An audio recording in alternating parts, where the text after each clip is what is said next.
الحمد لله وحده والصلاة والسلام على من لا نبي بعد أما بعد فإن خير الحديث كتاب الله وخير الهدي هدي محمد صلى الله عليه وسلم وشر الأمور محدثاتها وكل محدثة بدعة وكل بدعة ضلالة وكل ضلالة في النار فأعوذ بالله من الشيطان الرجيم يا أيها الذين آمنوا قوا أنفسكم وأهلكم نارا وقال الله سبحانه وتعالى أطيعوا الله وأطيعوا الرسول ولا تبطلوا أعمالكم.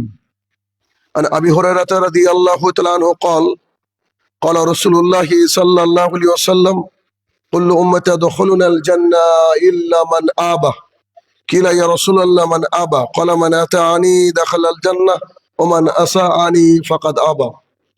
عن عائشة رضي الله تعالى عنها قالت قال رسول الله صلى الله عليه وسلم من عمل عملا ليس عليه أمرنا فهو رد. সম্মানিত উপস্থিতি, সর্বপ্রথম আল্লাহ সুবহানাহু ওয়া তাআলার বারগাহে শুকরিয়া জ্ঞাপন করব যে আল্লাহ সুবহানাহু ওয়া তাআলা মালিক ইয়াউমিদ্দিন, বিচার দিবসের একক এবং একচ্ছত্র অধিপতি, যিনি আমাদের হায়াত এবং মওতের মালিক, যিনি আমাদের রিজিক দাতা, সেই মহান রব্বুল ইজ্জাতের বারগাহে শুকরিয়া জ্ঞাপনার্থে আমরা বলি আলহামদুলিল্লাহ। অতঃপর সমগ্র মানব জাতির শিক্ষক, সমগ্র মানব জাতির পথপ্রদর্শক মুহাম্মদুর রাসূলুল্লাহ সাল্লাল্লাহু আলাইহি সাল্লামের উপর শতকোটি সালাত ও সালাম বর্ষিত হোক, আমরা বলি আল্লাহুম্মা আমিন। আমাদের ধারাবাহিক আলোচনার বিষয় তথা আজকের খুতবার আলোচনার বিষয় অল্পে তুষ্টি পর্ব 4। গত এক মাস আগ পর্যন্ত আমরা অল্পে তুষ্টির 3 পর্ব পর্যন্ত আলোচনা করেছিলাম। আবার ধারাবাহিক আলোচনা শুরু হলো, আজকে হচ্ছে পর্ব 4। অল্পে তুষ্টি বা জীবনের চাহিদা কম করলে আল্লাহ সুবহানাহু ওয়া তাআলার প্রিয় বান্দা হওয়া যায়। দুনিয়ার বুকে সামান্য কিছু নিয়ে চললে আখিরাতের এক প্রশান্তিময় জীবন লাভ করা যায়। এই মর্মে আমরা অনেক কোরআন থেকে আয়াত এবং রাসূল সাল্লাল্লাহু আলাইহি ওয়াসাল্লামের মুখনিসৃত হাদিস এবং আইম্মাই মুজতাহিদিন কিছু কল আমরা আলোচনা করেছি। তো আজকে 4র্থ নম্বর পর্বে আমরা আরো কিছু ক্ষেত্র দেখব, আরো কিছু জায়গাকে জানার চেষ্টা করব যেখানে আমাদের অল্পে তুষ্টি প্রয়োজন। তার প্রথম অংশ হচ্ছে যে চাহিদা নির্ধারণে অল্পে তুষ্টি। পৃথিবীর বুকে মানুষের চাহিদা শেষ নেই। ইতিপূর্বে আমরা জেনে এসেছি যে রাসূলুল্লাহ সাল্লাল্লাহু আলাইহি ওয়াসাল্লাম বলেছেন যে কোনো আদম সন্তানকে যদি পাহাড় বা উপত্যকা ভর্তি মালামাল দেওয়া হয় 1 2 3, তারপরে সে 4 নম্বরের জন্য অপেক্ষা করবে বা একটা পেলে দ্বিতীয়র জন্য অপেক্ষা করবে। এটা হচ্ছে আমাদের মানুষের একটা বৈশিষ্ট্য। তো আমাদের যে চাহিদা, এই চাহিদা নির্ধারণের ক্ষেত্রেও অল্পে তুষ্টি অর্জন করা অন্যতম এক ইসলামিক বৈশিষ্ট্য বলে আমরা মনে করি। যে আমাদের সমাজে এমন অনেক লোক আছে, দেখবেন যাদের টাকা পয়সা অনেক আছে, কিন্তু তারা শান্তিতে বসবাস করে না। কেন? এর পেছনে দায়ী হচ্ছে যে তার চাহিদার উপরে তার কন্ট্রোল নেই, নির্ধারণ নেই। কেন? যে লোক কোটিপতি, সে অল্পে তুষ্টি বা চাহিদার ক্ষেত্রে সে তার গাইডলাইন বা তার সীমারেখা টানতে পারেনি বলেই সে মনে করে যে আমি কোটিপতি, আমার আর কি টাকা আছে, অমুক তো বিলিয়নারি, অমুক তো মিলিয়নারি, অমুক তো আরবপতি, অথবা আমার আরো চাই। তাহলে যেই ব্যক্তির টাকা অনেক, সেই ব্যক্তি তাতে সন্তুষ্ট না। কেন? তার চেয়ে উঁচু যারা, তাদেরকে সে খেয়াল করে। তাহলে সেই ব্যক্তি যদি আমরা হিসাব করে দেখি, সেও তার ভেতর থেকে দারিদ্রতা অনুভব করে। কেন? কোনো কিছু না পাওয়ার যন্ত্রণাকে দারিদ্রতা বলা হয়। আর এমনও সমাজে বিপরীতমুখী কিছু লোক আছে যার সম্পদ একেবারে সামান্য, অল্প কিছু আছে, তারপরে সে তার সীমারেখাকে টেনে দিয়েছে, অর্থাৎ এর উপরে আমার দরকার নাই, আল্লাহ তুমি আমাকে অনেক ভালো রেখেছো, আমার একটা বাড়ি আছে, একটা গাড়ি আছে, আমার বউ বাচ্চা সুস্থ আছে, আমার সামান্য কিছু টাকা আছে, তাতে আমি সন্তুষ্ট। তাহলে দেখেন, যদি মানুষ মনে করে যে আমি চাহিদার জায়গাটাকে একটু সংকীর্ণতা আনবো, অর্থাৎ ক্লোজ করে দেব, তাহলে সেই ব্যক্তি যা আছে তা নিয়ে সে সুখে থাকতে পারে। অর্থাৎ যে ব্যক্তির একটা বাইক আছে, তার নিচেওয়ালার সাইকেল আছে, এটাকে দেখে যদি মনে করে যে আমার বাইকই যথেষ্ট, আলহামদুলিল্লাহ, আমার আর কিছু দরকার নেই, তাহলে এই ব্যক্তি অল্পে তুষ্ট হলো, চাহিদাকে নির্ধারণ করলো। কিন্তু যে ব্যক্তির জাহাজ আছে, সে যদি মনে করে যে আমার চার্টার বিমান দরকার, আমার নিজস্ব বিমান দরকার, বা যার হেলিকপ্টার আছে সে মনে হচ্ছে আমার চার্টার দরকার, মানে নিজের একটা ফ্লাইট দরকার, তাহলে সেই ব্যক্তি কখনো সুখী নয়। অথচ এই ব্যক্তি আর ওই ব্যক্তির মধ্যে বিশাল বড় বিস্তর ফারাক, যে একজন বাইক নিয়ে খুশি আর আরেকজন বিমান নিয়েও খুশি না। কেন? চাহিদাকে তারা কি করতে পারেনি, মেনটেন করতে পারেনি। এই জন্য চাহিদার লাগাম আমাদেরকে টেনে ধরতে হবে। আর যদি চাহিদার লাগাম আমরা ছেড়ে দিই, তাহলে কিয়ামত পর্যন্ত, মৃত্যু পর্যন্ত আমাদের আকাঙ্ক্ষা মিটবে না। অর্থাৎ পৃথিবীর বুকে যে পাওয়া, যে সম্পদ, যে বিষয় আশয়, যা নিয়ে মানুষ সুখে থাকে, এই সুখটা তার কপালে আর জুটবে না। কেন? একটা হলে আরেকটা চাইবে, আরেকটা হলে আরেকটা চাইবে। এই জন্য আল্লাহ সুবহানাহু ওয়া তাআলা বলেছেন যে তিনি তোমাদেরকে অভাব মুক্ত করেন। কে? আল্লাহ সুবহানাহু ওয়া তাআলা। আল্লাহ সুবহানাহু ওয়া তাআলা নিজে বলছেন যে আমি তোমাদেরকে অভাব মুক্ত করি। আবার একই আয়াতে আল্লাহ সুবহানাহু ওয়া তাআলা বলছেন ও তিনি তোমাদেরকে অভাবই করেন। এখন আল্লাহ সুবহানাহু ওয়া তাআলা চাইলে আমাদেরকে অভাব মুক্ত করতে পারেন, আল্লাহ সুবহানাহু ওয়া তাআলা চাইলে আমাদেরকে অভাবই করতে পারেন। তো আল্লাহ সুবহানাহু ওয়া তাআলা চাওয়া যেটা, তাহলে আমরা এখন যে জায়গায় আছি এটা আল্লাহ চাওয়া। তাহলে এই আল্লাহর চাওয়াতে যদি আমরা সীমারেখা নির্ধারণ করতে পারি যে আল্লাহ আমাকে ভালো রেখেছে, যাক আলহামদুলিল্লাহ, আমাকে তো রাস্তায় দাঁড়িয়ে ভিক্ষা করতে হচ্ছে না, তাহলে এইখানে যদি আমরা লাগামটাকে টানতে পারি, তাহলে আমাদের কি হবে, আমাদের যে চাহিদার নির্ধারণের যে ব্যাপারটা, ওটা আমাদের হাতের কন্ট্রোলে চলে আসবে। আমাদের না পাওয়ার যে আক্ষেপ, না পাওয়ার যে যন্ত্রণা, না পাওয়ার যে কষ্ট, না পাওয়ার যে গরিবি, এটা আমাদের মধ্যে থেকে দূরে হয়ে যাবে। অতএব সুফিয়ান সাউরি রহমতুল্লাহ আলাইহি বলেন যে যারা অল্পে তুষ্ট থাকে, যাদের অল্প আছে, যাক আলহামদুলিল্লাহ, আল্লাহ আমাকে যা দিয়েছে আমি তাতে তুষ্ট, আমার অত বেশি কিছু দরকার নেই, তাকে আল্লাহ তাদেরকে অভাব মুক্ত করে দেন। আশ্চর্য কথা। যারা অল্পে তুষ্ট থাকে, মানে যা আছে, যা আছে তা নিয়ে যদি সে তুষ্ট থাকে, যে যাক আলহামদুলিল্লাহ, আমার যা আছে আমার জন্য যথেষ্ট, আল্লাহ তাআলা এটাই হয়তো নির্ধারণ করেছেন, আলহামদুলিল্লাহ।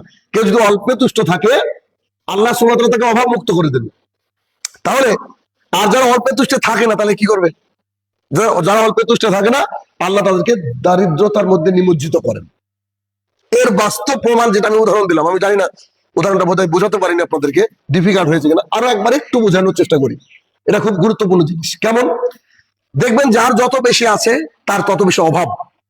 এবার বুঝতে পারবেন যে আমাদের সমাজে এমন কিছু মানুষ আছে, অনেক সম্পদ আছে, আলহামদুলিল্লাহ, ব্যাংক ব্যালেন্স আছে, জমি জমা আছে, সব দিক দিয়ে ভালো, কিন্তু সেই ব্যক্তির কাছে আপনি কিছু টাকা ধার চাইতে যাবেন, অথবা মানে তার অবস্থা হালাত দেখবেন, তার সাথে কিছুক্ষণ কথা বলবেন, সে বলবে যে আমি এটা করতে পারলাম না, আমার এটা দরকার ছিল, আমার সেটা দরকার ছিল। অথচ তার টাকা এত বেশি যে আপনি যদি নিজেকে ওই জায়গায় দেখেন, তো আপনার চেয়ে 10 গুণ টাকা ওর বেশি, অথচ আপনি যা ইনকাম করছেন তাতে বলছেন যে আলহামদুলিল্লাহ। আর একটা বাস্তব উদাহরণ দিলে বুঝতে পারবেন। কোনো একদিন একটা স্কুল করার লক্ষ্যে, অনেকদিন আগের কথা, বাইরে আমাদের এলাকায় না, আমাকে ডাকলো একটা মিটিং এ। তো ওই মিটিং এ গিয়ে আমি দেখলাম যে দুজন শিক্ষক ছিল, হাই স্কুলের শিক্ষক, যাদের বেতন মিনিমাম 70,000 টাকা। আর আরো অন্যান্য ব্যক্তিরা ছিলেন, ব্যবসায়িক ছিলেন, ইত্যাদি ছিলেন। তো তারা একটা প্ল্যান করছে, পরিকল্পনা করছে। তো আমি এক পর্যায়ে বললাম যে আপনারা কে কি দিতে পারবেন বলেন, যে প্রতিষ্ঠান করছেন এটার জন্য ডোনেশন দিতে হবে, কে কি দিতে পারবেন। তো আমি তাজ্জব হয়ে গেলাম, দুজন স্কুলের শিক্ষক যাদের 70+ বেতন, তারা বলছে যে আমাদের অবস্থা খুব খারাপ, কেননা বাড়িঘর শুরু করেছি, লোন নেওয়া হয়েছে। তো পাশে একজন ব্যক্তি ছিল, সেদিন তার 250 থেকে 300 টাকা ইনকাম হয়েছে, সে বলছে আলহামদুলিল্লাহ আমি সুখে আছি। এই হচ্ছে বাস্তবতা, এই হচ্ছে উদাহরণ, যে একজন ব্যক্তি সামান্য মানুষের বাড়িতে খেটে 300 টাকা 500 টাকায় বলে যে আলহামদুলিল্লাহ, সে রাজার হালে আছে, সে তার মতো করে সুখী আছে। কিন্তু যার যত বেশি আছে, তার কাছে দেখবেন নাই নাই নাই, এই শব্দটা খুব শোনা যায়। আপনিও চিনেন এমন মানুষ আছে সমাজে, যে তাকে কিছু বলতে গেলে বলবে যে আমার টাকার অভাব, আসলে এই সমস্যা আছে, ওই সমস্যা আছে। কিন্তু একটা গরিব ভিখারি মিসকিন, সে সবসময় তার মুখে আলহামদুলিল্লাহ লেগে আছে। কেন? সে জানে যে আল্লাহ আমাকে যতটুকু দেওয়ার দিয়েছে এতে আমি সন্তুষ্ট, আল্লাহর যদি ইচ্ছা হয় আল্লাহ বেশি দিবে, আল্লাহ যদি ইচ্ছা আল্লাহ কম দিবে, কারণ একদিন সব কিছু রেখে কি করতে হবে, চলে যাবে আল্লাহ তাআলার কাছে। অতএব সেদিন আর কারো কিছু লাগবে না। এই যে এত ব্র্যান্ডেড পোশাক পরি, সেদিন আর কিন্তু কাফনের কোনো ব্র্যান্ড হবে না। অতএব আমাদের যে চাহিদা, এই চাহিদা নির্ধারণের ক্ষেত্রে কি করতে হবে, যে মানে আমাদের গাইডলাইন টানতে হবে যে এর উপরে দরকার নেই, যথেষ্ট। আরেকটা উদাহরণ দেওয়া যেতে পারে যে ইমাম গাজ্জালি রহমতুল্লাহ আলাইহি, একজন বিখ্যাত ব্যক্তিত্ব, তিনি বলেন যে ব্যক্তি প্রতিদিনের খাদ্য তালিকায়, এ বাক্য খুব কঠিন বাক্য, যে ব্যক্তি তার প্রতিদিনের খাদ্য তালিকায় এক টুকরো রুটি পেয়ে সন্তুষ্ট থাকবে, ভাত পোলাও বিরিয়ানি না, তার খাদ্য তালিকায় এক টুকরো রুটি পেয়ে কি করবে, সে সন্তুষ্ট থাকবে, সে সব ধরনের চাহিদা কামনা ইত্যাদিতে অল্পে তুষ্ট থাকতে পারবে। অর্থাৎ তার কোনো আহামরি বিষয় থাকবে না, যেটা না পেলে আমি এই সেই ইত্যাদি। অর্থাৎ সে নিজেকে মনে করবে যে আমি অভাব মুক্ত, আমি স্বাধীন, আলহামদুলিল্লাহ, আল্লাহ আমাকে যতটুকু দিয়েছে তাতে আমি সন্তুষ্ট। আর এই ক্ষেত্রে যারা অল্পে তুষ্ট, তাদের কিন্তু ইবাদতের গতি ভিন্ন হয়। কেননা যাদের আকাঙ্ক্ষাই অনেক উঁচু, তারা সব সময় সলাতের সময় পায় না, আবার সলাতের মধ্যে আসলেও তাদের মাথার মধ্যে থাকে যে কি করে ইনকাম করতে হবে, এই জমিটা কিনতে হবে, এই প্লটটা কিনতে হবে, নানান চিন্তা তার মাথার মধ্যে গজগজ করতে থাকে, এবং এই চিন্তা নিয়ে সে কবরে যায়। এই জন্য তো বলা হয়েছে হাত্তা জুরতুমুল মাকাবির, তোমরা কবরে মাটি দেখলে তবে তোমরা কি হও, মানে তোমাদের চাহিদাকে সীমিত করে দাও, আর লাগবে আর লাগবে না। এই জন্য যারা অল্প তুষ্ট, তারা আল্লাহর ইবাদত বন্দিগিতে এক্সপার্ট, আল্লাহ তাআলার ইবাদত বন্দিগিতে করতে তার ভালো লাগে, তার কোনো গাফিলত আসে না। কিন্তু যারা অল্পে তুষ্ট নয়, তাদের চাহিদা অনেক, একদম আকাশ কুসুম আকাশ সম, তারা বারবার করে মানে করতে থাকে যে না আমার এই দরকার সেই দরকার। সে ব্যক্তি না ইবাদত করতে পারে, না দুনিয়ার বুকে কিছু করতে পারে, কারণ আল্লাহ তাআলা দেওয়ার মালিক। তা আল্লাহ তাআলা যদি না দেয় তাহলে আমরা কোথায় পাবো? এই জন্য আমাদেরকে যে চাহিদা, এই চাহিদা নির্ধারণের ক্ষেত্রে আমাদেরকে অল্প তুষ্ট অর্জন করতে হবে। দ্বিতীয় বিষয় হচ্ছে সুনাম সুখ্যাতি, এর ব্যাপারে অল্প তুষ্ট অর্জন করতে হবে।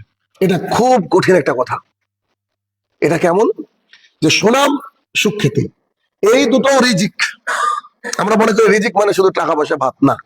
সবচেয়ে উন্নততর রিজিকের নাম হচ্ছে সুস্থতা, তারপরে রিজিকের নাম হচ্ছে ফেম, খ্যাতি, যে আপনাকে কতজন চিনে, কতজন ভালোবাসে, কতজন আপনাকে অ্যাপ্রিসিয়েট করে, এইটা।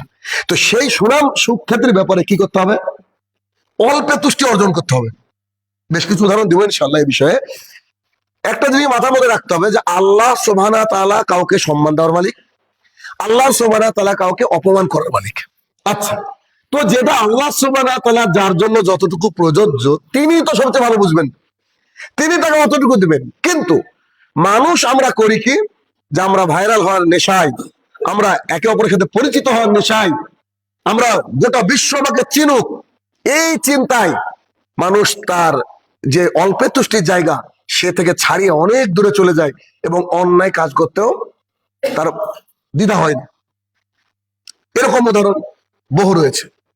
আমরা যারা বক্তৃতার লাইনে আছি, তাদের মধ্যে এমন অনেক বক্তা আছে, অনেক মানুষ আছে, যে দিন রাত কি করে ভাইরাল হওয়া যায়, কি করে একটা মানুষের মানে মনের মধ্যে পৌঁছানো যায়, কি করে সবাই আমার ভিডিও দেখবে, কি করে সবাই আমাকে বলবে যে ও আপনি অমুক, আপনি তমুক। এই চিন্তায় কিন্তু মানুষ আজকাল ব্যস্ত। কিন্তু সলফে সালিহিনরা তা নয়। তিনারা মনে করতেন যে তাদেরকে যেন পৃথিবীতে কেউ না চিনে, তাদেরকে যেন পৃথিবীতে কেউ না চিনে। কেননা পৃথিবীতে যদি চিনে মানুষ বেশি, তত বেশি হিসাব আল্লাহ তাআলার কাছে দেওয়া লাগবে। এই জন্য রাসূলুল্লাহ সাল্লাল্লাহু আলাইহি ওয়াসাল্লাম কিন্তু বারবার করে বলতেন যে আপনার ইবনে ওমর রাদিয়াল্লাহু তাআলা আনহুকে রাসূল সাল্লাল্লাহু আলাইহি ওয়াসাল্লাম উপদেশ দিতে গিয়ে বলেছেন যে ইবনে ওমর শোনো, তুমি পৃথিবীতে এমন ভাবে বসবাস করো, তুমি যেন একজন মুসাফির। মুসাফির মানে কোন একজন ব্যক্তি সফরে আসলো, তাকে একদিন দেখলেন, তারপরে আবার কেউ চিনে না, চলে গেল, এই যে তাকে মনে রাখলেন না, এরকম মুসাফিরের মতো। অর্থাৎ রাসূল সাল্লাল্লাহু আলাইহি ওয়াসাল্লাম বলেছেন তুমি দুনিয়াতে একজন অপরিচিত ব্যক্তি অথবা মুসাফির হিসাবে তোমরা কি করো, মানে পৃথিবীর বুকে বসবাস করো। যাদেরকে মানুষ এত বেশি চিনবে না, এত বেশি জানবে না, এত বেশি অ্যাপ্রিসিয়েট করবে না, এরকম করে তোমরা চিন্তাধারা করেছে হয়ে চলো। অপর জায়গায় আল্লাহ রাসূল সাল্লাল্লাহু আলাইহি ওয়াসাল্লাম বলেছেন যে ব্যক্তি খ্যাতি লাভের আশায় পোশাক পরিধান করে, যে এই পোশাক পরিধান করলে একদম বিশাল একটা খ্যাতি সম্পন্ন মানুষ, তাকে দেখলে সবার চেয়ে একটু আলাদা মনে হয়, এরকম কিছু করে, কিয়ামতের দিন আল্লাহ সুবহানাহু ওয়া তাআলা তাকে অপমানের পোশাক পরাবে। আস্তাগফিরুল্লাহ। কোন ব্যক্তি যদি দুনিয়ার বুকে মানে বিশাল কিছু পোশাক পরে চলে, যাকে দেখলে মনে হয় যে এই ব্যক্তি সবার চেয়ে আলাদা, তাকে আল্লাহ সুবহানাহু ওয়া তাআলা অপমানের পোশাক পরাবে কিয়ামতের মাঠে। তাহলে পোশাকেও আমাদেরকে এটাকে কন্ট্রোল করতে হবে। এই জন্য সুখ্যাতি বা খ্যাতি অর্জনের জন্য আমাদেরকে এই কাজ করতে হবে না। কেননা আল্লাহ সুবহানাহু ওয়া তাআলা তার থেকে মুখ ফিরিয়ে নেবেন যে ব্যক্তি এরকম করে করবে দুনিয়ার বুকে, আর তাকে আল্লাহ তাআলা অপমানে পোশাক পরাবে। সেই জন্য কি করতে হবে, সবসময় আড়াল করার চেষ্টা করতে হবে। যেমন আব্দুল্লাহ ইবনুল মুবারক রাহমাতুল্লাহ আলাইহি, এনার নাম শুনেছেন সবাই জানেন, বলেন যে তিনি নিজেকে সবসময় বলতেন যে সুনাম সুখ্যাতির আড়ালে রাখার চেষ্টা করো, যে তোমাকে একটা মানুষ দেখলে বলো আপনি অমুক, আপনার প্রশংসা ইত্যাদি, খবরদার এ থেকে কি করো, সবসময় তুমি আড়ালে রাখো, সেই সাথে সুনাম সুখ্যাতিকে অপছন্দ করো। এই জন্য রাসূল সাল্লাল্লাহু আলাইহি ওয়াসাল্লাম বলেছেন, তোমার মুখের সামনে কেউ যদি প্রশংসা করে তাহলে তুমি তার দিকে কাদা বা মাটি ছুঁড়ে মারো। কেন? প্রশংসার মালিক একমাত্র আল্লাহ সুবহানাহু ওয়া তাআলা, একমাত্র আল্লাহ সুবহানাহু ওয়া তাআলা। কেউ আপনার প্রশংসা করলে আপনি বলেন আলহামদুলিল্লাহ ভাই, ঠিক আছে আলহামদুলিল্লাহ, ঠিক আছে, আল্লাহ সুবহানাহু ওয়া তাআলা আমাকে বলার ক্ষমতা দিয়েছিল তাই এতটুকু, ব্যাস। আপনি পরিবর্তন করেন জীবনটা, তাহলে আমি খুশি, ব্যাস। আর কেউ প্রশংসা করছে আর আমি পায়ের উপরে পাতুলে পাখানা নড়াচ্ছি আর বলছে হ্যাঁ হ্যাঁ আমি এটারই প্রশংসার যোগ্য, আউযুবিল্লাহ, এই থেকে কি করতে হবে, সবসময় দূরে থাকতে হবে। এই জুহুদ বলা হয় আরবিতে, যার মানে হচ্ছে আত্মপ্রচার। অতএব এ থেকে আমাদেরকে কি করতে হবে, দূরে থাকতে হবে। একটা মজার একটা ঘটনা আছে, ছোট্ট একটা ঘটনা, সেটা হচ্ছে যে ইবনুল মুবারক রহমতুল্লাহ আলাইহির ছাত্র, ইবনুল মুবারক রহমতুল্লাহ আলাইহির ছাত্র হাসান ইবনু রাবি রহমতুল্লাহ আলাইহি, তিনি বলছেন যে একদিন আমি আব্দুল্লাহ ইবনুল মুবারক রহমতুল্লাহ আলাইহি, তিনি ওনার ছাত্র, মানে ছাত্র আর শিক্ষক উভয়, বলছে একদিন আমি উস্তাদের সাথে ছিলাম, ইবনুল মুবারকের সাথে ছিলাম। তো তিনি আমাকে একটা কূপের কাছে নিয়ে আসলেন, তেষ্টা পেয়েছিল, দুজনের পানি পান করব, কূপের কাছে নিয়ে আসলেন। তো সেখানে দেখছিলাম যে মানুষ লোকজন পানি উঠে পান করছিল, সবাই পানি উঠাচ্ছে আর পান করছিল। ইবনুল মুবারক রহমতুল্লাহ আলাইহি, মানে আমার উস্তাদ, করলেন কি, তিনিও সেইখানে পানি পান করতে গেলেন, তিনিও সেখানে পানি পান করার জন্য গেলেন। কিন্তু মানুষরা, লোকজনরা তাকে চিনতে পারলো না, লোকজনরা তাকে চিনতে পারলো, এটা ইবনুল মুবারক রহমতুল্লাহ আলাইহি, বিখ্যাত একজন আলেমে দ্বীন, গোটা বিশ্ব যাকে চিনে, তিনারা চিনতে পারলেন না। তো চিনতে না পারলে কি হবে, একে অপরে ধাক্কাধাক্কি করে শুরু করে দিল, মানে সবাই পানি নেওয়ার জন্য চিন্তা ছিল, যার ফলে একে অপরে ধাক্কাধাক্কি করা শুরু করে দিল। এবং অবশেষে তিনি ভিড় থেকে বের হয়ে আসলেন, পানি পান করতে পারলেন না। তো আসার পরে বলছেন তিনি, এটাই হচ্ছে আসল জীবন। তিনি দেখেন কত বড় একজন বিখ্যাত ব্যক্তিত্ব, তিনি বলছেন এটাই হচ্ছে আসল জীবন, যেখানে আমি চলবো আর আমাকে কেউ চিনতে পারবে না, আর আমার সুনাম আমাকে সম্মানও করবে না, আমার সুনামও করবে না, আমার প্রশংসা করবে না, এটা হচ্ছে আমার অরিজিনাল জীবন। চিন্তা করো তাহলে, এত বড় বড় বিখ্যাত মুহাদ্দিস যারা, তারা কি করে নিজেকে আড়াল করে রাখতেন, যে ভিড়ের মধ্যে গেলেন, মানুষের ধাক্কা মেরে ওকে বের করে দিল, চিনতে পারলো না, অথচ এত বড় একজন আলেমের দিন। বর্তমানে এমন হয়, কিন্তু বর্তমান সময়ে সোশ্যাল মিডিয়ার সময়, এই জন্য খুব মুশকিলের ব্যাপার। মানে আমাদের মতো মানুষও যেখানে যায় মানুষ চিনতে পারে, এটাও নিজেরও খারাপ লাগে। হয়তো কিছুটা বেনিফিট পাই, কোথাও হয়তো জানে যে অমুক, এই একটু বেনিফিট পাওয়া যায়, কিন্তু আড়াল করা, এখন তো আড়াল করা সম্ভব নয়, তবে সম্ভব না হলেও অন্তত নিজের সিনা যেন টান না হয়, নিজের মানে এটা শুনে যেন, প্রশংসা শুনে যেন নিজে একবারে মানে খুব ফুলে ফেপে হয়ে গেলাম, বড় হয়ে গেলাম, এমনটা যেন না হয়, এটাকে চেষ্টা করতে হবে। এই জন্য যশ খ্যাতি ইত্যাদি থেকে বেঁচে থাকার চেষ্টা করতে হবে। সবসময় নিজেকে মনে করতে হবে যে আমি হচ্ছে আল্লাহ সুবহানাহু ওয়া তাআলার গোলাম, খাঁটি গোলাম হওয়ার চেষ্টা করতে হবে। এই বিষয়টা আমাদেরকে মাথার মধ্যে রাখতে হবে। 3 নম্বর পয়েন্ট হচ্ছে যে ক্ষমতা ও নেতৃত্বের ব্যাপারে অল্প তুষ্টি থাকা। ক্ষমতা আর নেতৃত্ব, এটা চরম একটা দুনিয়ার রোগ, যেগুলো আলোচনা করছি প্রায় সবই দুনিয়ার বুকের বড় রোগ। তারপরেও কিন্তু এই ক্ষমতার ব্যাপারটা অনেক বড় লোক দেখবেন, অনেকেই আল্লাহ তাআলার জমিনে, অনেকেই যে কোনো প্রতিষ্ঠান হোক, মসজিদ হোক, মাদ্রাসা হোক, বা স্কুল হোক, কলেজ হোক, সবাই চেষ্টা করে যে আমরা নেতা হব, বেশিরভাগ মানুষ। কিন্তু নেতা হব না বা আমাকে নেতা করেন না, এরকম কথা বলার মানুষ বোধহয় রেয়ার, একেবারে নগণ্য। তো আপনি কোন দায়িত্বে আছেন, আপনাকে কেউ দিল জোর করে, সেটার একটা বিষয়, আর আপনি যদি চেয়ে নেন, এটা খুবই একটা ভয়াবহ জিনিস। কেন? যে রাসূলুল্লাহ সাল্লাল্লাহু আলাইহি ওয়াসাল্লাম, এই যে কাব বিন মালিক রাহমাতুল্লাহ, কাব বিন মালিক আনসারী রাদিয়াল্লাহু তাআলা আনহুকে বলেন, রাসূল সাল্লাল্লাহু আলাইহি ওয়াসাল্লাম বলেছে যে ক্ষুধার্ত দুটি নেকড়ে বাঘকে, ক্ষুধার্ত মানে একদম খিদে লেগে গেছে পেটের মধ্যে, এমন যদি নেকড়ে বাঘকে যদি এটা ছাগলের পালের মধ্যে দিয়ে দেওয়া হয়, তো ওই ছাগলের পালের জন্য ক্ষুধার্ত দুটি নেকড়ে বাঘ অত ভয়ঙ্কর না, অথচ আমরা জানি তাদেরকে খেয়ে নেবে। ভালো করে বুঝেন কথাটা, যে ক্ষুধার্ত দুটো নেকড়ে বাঘকে একটা ছাগলের পালের মধ্যে দেওয়া হবে, তাহলে ছাগলের পাল কি অবস্থা হবে? নেকড়েরা খাবে। তো রাসূলুল্লাহ সাল্লাল্লাহু আলাইহি ওয়াসাল্লাম যে এটাও অত ধ্বংসাত্মক নয়, এটাও তো ভয়ঙ্কর নয়, যত না বেশি মান মর্যাদার লোভে মানুষ তার দিনের জন্য কতটা ধ্বংস করে। অর্থাৎ আমি আকাঙ্ক্ষা করছি যে আমাকে যেন এই পদটা দেওয়া হয়, বা কাউকে একটু লাগিয়ে দিয়েছি, একটু বলো না যে আমাকে গ্রামের মেম্বার বানানো হোক, তুমি কাউকে বলো না যে আমাকে অত্র প্রতিষ্ঠানের সেক্রেটারি বানানো হোক, তুমি কাউকে বলো না যে আমাকে অমুক প্রতিষ্ঠানের কোন একটা দেওয়া হোক। এই কথা রাসূল সাল্লাল্লাহু আলাইহি ওয়াসাল্লাম 1450 বছর আগে বলে গিয়েছেন, যে হাদিসের ভাষাটা কত বড় কঠিন, যে একটা নেকড়ে ক্ষুধার্ত, সে ছাগল খাবে, তারপর রাসূল সাল্লাল্লাহু আলাইহি ওয়াসাল্লাম এটা ধ্বংসাত্মক নয়, তুমি যদি কোনো কিছু চেয়ে নাও। এই জন্য রাসূলুল্লাহ সাল্লাল্লাহু আলাইহি ওয়াসাল্লাম আব্দুর রহমান বিন সামুরা রাদিয়াল্লাহু তাআলা আনহুকে সবসময় উপদেশ দিয়ে বলতেন যে খবরদার তুমি নেতৃত্ব চেয়ে নিও না। কি বলতেন? যে খবরদার তুমি নেতৃত্ব চেয়ে নিও না। কেন না?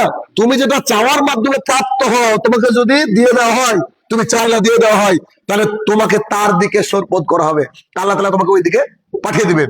আর যেটা তোমাকে এমনি দেওয়া হয়, তাহলে তুমি আল্লাহর তরফ থেকে সাহায্য প্রাপ্ত হবা। সুবহানাল্লাহ। তার মানে যদি আমরা চেয়ে নিই, আল্লাহ তাআলা ওকে ওটার উপরে ছেড়ে দেবে, যা তুই চাইলি, তুই তোর মতো এখন কাজ কর। আর যেটা আল্লাহর তরফ থেকে আসবে সেটা কি হবে? সেটা এমন হবে যে মানুষ দিয়ে দিল, আমি নিতে চাইনি, আসলে ভেতর থেকে নিতে চাইনি, মানুষ দিয়ে দিল, তখন আল্লাহ সুবহানাহু ওয়া তাআলা কি করবে? তাকে সাহায্য করবে। এই ক্ষেত্রে একটা হৃদয় বিদারক ঘটনা আছে, কষ্টের একটা কথা আছে, ঘটনা আছে। সেটা কি? আব্দুর রহমান ইবনে আজহার রাহমাতুল্লাহ আলাইহি বলেন, একবার আমিরুল মুমিনিন উসমান ইবনে আফফান রাদিয়াল্লাহু তাআলা, উসমান রাদিয়াল্লাহু তাআলা, উনি তো খলিফা ছিলেন আমরা জানি। উসমান ইবনে আফফান রাদিয়াল্লাহু তাআলার নাক দিয়ে অনর্গল রক্ত বেরাচ্ছিল। তো সাহাবায়ে কেরাম, রাসূল সাল্লাল্লাহু আলাইহি ওয়াসাল্লাম, তেনারা এমন ব্যক্তিত্ব ছিলেন যে আকাশে মেঘ, জুমার দিনে যদি আকাশে মেঘ হতো, তেনারা ভীত সন্ত্রস্ত হয়ে যেতেন যে আজকে বোধহয় কিয়ামত হয়ে গেল। তো সিমিলারলি তাদের যখন কোনো অসুস্থ হতেন, তারা মনে করতেন যে আল্লাহ তাআলা হয়তো আমাকে তুলে নেবেন, এত একটা ভয়ের মধ্যে থাকতেন। এটা আমাদেরও থাকা উচিত। তো উসমান ইবনে আফফান রাদিয়াল্লাহু তাআলা আনহু যখন তার নাক দিয়ে রক্ত গড়িয়ে পড়তে লাগছে এমত অবস্থায়, তখন তিনি তার গোলাম একজন ছিলেন, নাম ছিল হুমরান। তো তার গোলাম হুমরানকে ডাক দিলেন, ডেকে বললেন যে তুমি লিখে নাও, তো তুমি লিখো, খাতা আনো, তুমি লিখে নাও। তো উনি বললেন যে আমি কি লিখবো? বলছে আমার পরে খলিফা হবে আব্দুর রহমান ইবনে আউফ। মানে উনি মনে করেছেন উনি চলে যাবেন, আমার পরে খলিফা হবে আব্দুর রহমান ইবনে আউফ রাদিয়াল্লাহু তাআলা আনহু, তুমি লিখে নাও। হুমরান তৎক্ষণাৎ লিখে ফেললেন। লিখে ফেলার পর তিনি আব্দুর রহমান ইবনে আউফ রাদিয়াল্লাহু তাআলা আনহুর কাছে গেলেন। যাওয়ার পরে তিনি বললেন, আপনার জন্য সুসংবাদ রয়েছে। খলিফা মানে চারটেখানি ব্যাপার, অর্ধজাহানের প্রধানমন্ত্রী, চিন্তা করেন। তো বলছে যে আপনার জন্য সুসংবাদ, আপনার জন্য সুসংবাদ। তিনি জিজ্ঞাসা করলেন, সুসংবাদ? তা আবার কিসের জন্য, কিসের সুসংবাদ? তখন তিনি বললেন, আমিরুল মুমিনিন উসমান রাদিয়াল্লাহু তাআলা আনহু তিনি মৃত্যুর পর আপনাকে খলিফা নির্বাচন করেছেন, তিনি আমাকে সেটা লিখিয়েছেন, আমি আপনার কাছে এটা পেশ করলাম। অর্থাৎ এর পরের খলিফা কি হবেন? আপনি। আব্দুর রহমান ইবনে আউফ রাদিয়াল্লাহু তাআলা আনহু সঙ্গে সঙ্গে শোনা মাত্রই আল্লাহ তাআলার কাছে বললেন, হে আমার প্রতিপালক, যদি যে তারপরে অর্থাৎ উসমান রাদিয়াল্লাহু তাআলার পরে আমাকে খলিফা মনোনীত করার সিদ্ধান্ত তিনি নিয়ে থাকেন, বাক্যটাকে শুনবেন, যে উসমান রাদিয়াল্লাহু তাআলা তিনি মারা যাওয়ার পর আমাকে যদি তারপরে খলিফা নির্বাচন করে থাকেন, তাহলে আপনি আমাকে তার পূর্বে উঠে নেন। একজন সাহাবী, আব্দুর রহমান ইবনে আউফ রাদিয়াল্লাহু খুব চল্লিকদের একজন সাহাবী, তিনি বলছেন যে হে আমার প্রতিপালক, উসমান রাদিয়াল্লাহু তাআলা যদি আমাকে খলিফা নির্বাচন করে যান, তাহলে আপনি আমাকে কি করেন? আমাকে উঠিয়ে রাখেন তার আগে। এবং শুনলে অবাক হয়ে যাবেন যে তিনি এই দোয়া করার পরে মাত্র 6 মাস জীবিত ছিলেন। অর্থাৎ আল্লাহ সুবহানাহু ওয়া তাআলা তাকে তুলে নিয়েছিলেন। তাহলে চিন্তা করেন আল্লাহকে তারা কতটা ভয় করত, আর আল্লাহ তাআলাও তাদেরকে কতটা ভালোবাসতেন। অথচ এই তিনি কিন্তু আবার চেয়ে নেননি, তিনাকে একজন আমিরুল মুমিনিন নির্বাচন করছেন, এরা তো আল্লাহর তরফ থেকে। তারপরে তিনি এতটা ভয় করতেন যে আমি আমার নিজের দায়িত্ব নিতে পারি না, আমি মানুষের দায়িত্ব কি করে নিব। তাই তিনি আল্লাহর কাছে দোয়া করলেন, আর এই দোয়ার ফলে আল্লাহ সুবহানাহু ওয়া তাআলা হয়তো তাকে 6 মাস জীবিত রেখেছেন। তারপরে উসমান রাদিয়াল্লাহু তাআলার আগেই তার মৃত্যু দিয়ে দিলেন। আল্লাহ তাআলা আমাদেরকে সহিহ বুঝ দান করুক, আল্লাহুম্মা আমিন। আলহামদুলিল্লাহি ওয়াহদা ওয়াসসালাতু ওয়াসসালামু আলা মান লা নাবিয়্যা বাদা আম্মা বাদ। এরপরের শেষ আলোচনা, আজকের শেষ অংশ, সেটা হচ্ছে ওহীর বিধানের উপরে পরিতুষ্ট থাকা। এর আগে অল্পে তুষ্টি থাকা শুনলাম, আর এখন হচ্ছে ওহীর বিধানের উপরে কি থাকা?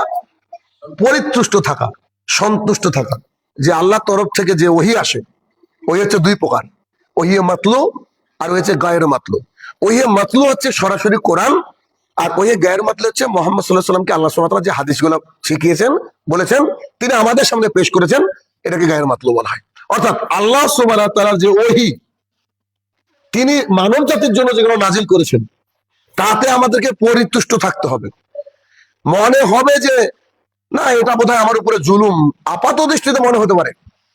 যখন মনে হবে এটা জুলুম, তাহলে বুঝতে হবে যে আমাদের ব্রেন ঘাটতি আছে, ব্রেনে কোনো জায়গায় আমাদের জানার যে জায়গাটা, এটা আল্লাহ সুবহানাহু ওয়া তাআলা কম দিয়েছে, অথবা আমরা ওটাকে ইউজ কম করছি। কেননা আল্লাহ সুবহানাহু ওয়া তাআলা তার এই পৃথিবীবাসীর জন্য যা কিছু করেছেন সবকিছু কল্যাণকর, সবকিছু কল্যাণকর। বলতে পারেন আমরা বিপদে পড়ি, আল্লাহ আমাদেরকে বিপদে ফেলেন, তাও কল্যাণ করেছি। কেননা রাসূলুল্লাহ সাল্লাল্লাহু আলাইহি ওয়াসাল্লাম বলছেন, আমি মুমিনদের ওই বিষয়টাকে ভেবে আশ্চর্য হয়ে যাই যে আল্লাহ সুবহানাহু ওয়া তাআলা বলেছেন যে মুমিনদের পায়ে যদি কাঁটাও ফুটে, তাও এমনি ফুটে না, নিশ্চয়ই কোনো পাপকে আল্লাহ তাআলা ক্ষমা করেন। আশ্চর্য ব্যাপার। আপনার জ্বর হয়েছে, আপনার সর্দি হয়েছে, আপনার অসুস্থ, আপনার কোনো কিছু অঘটন ঘটেছে, এর মাধ্যমে আল্লাহ সুবহানাহু ওয়া তাআলা আপনার আমার অন্তরে যে কালো দাগ পড়ে, এই দাগটাকে ডিলিট করতে চেয়েছেন। এই বিষয়ে একদিন একটা সুন্দর আলোচনা করবো ইনশাআল্লাহ, যে আল্লাহ সুবহানাহু ওয়া তাআলা মানুষকে চার ভাবে তার পাপ থেকে নিষ্কৃতি দিতে চান। 4 নম্বর ভাগ হচ্ছে জাহান্নাম। ইনশাআল্লাহ আমি কোনো একদিন আলোচনা করবো এই বিষয়ে। তাহলে কি, যে আল্লাহ সুবহানাহু ওয়া তাআলা যে ওহী নাজিল হয়েছে, ওহী নাজিল করেছেন মুহাম্মদ সাল্লাল্লাহু আলাইহি ওয়াসাল্লামের উপরে, সে ওহীর উপরে কি থাকতে হবে? পরিতুষ্ট থাকতে হবে। আচ্ছা, আব্বাস রাদিয়াল্লাহু তাআলা বলেন, রাসূলুল্লাহ সাল্লাল্লাহু আলাইহি ওয়াসাল্লাম বলেছেন, সেই ব্যক্তি ঈমানের স্বাদ পেয়েছে, যে সেই ব্যক্তি ঈমানের স্বাদ পেয়েছে যে আল্লাহকে রব হিসাবে মেনে নিয়েছে, তার পৃথিবী তার কোনো মাবুদ নাই, একমাত্র আল্লাহকে রব বলে মেনে নিয়েছে। এই বাক্যটা শুনলে আমাদের কেমন মনে হয়? যে রব তো আল্লাহ না, অনেকের রব অনেক রকম আছে।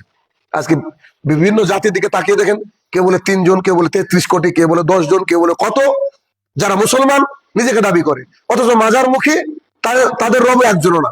কারণ রবের কাছে চাইতে হয়।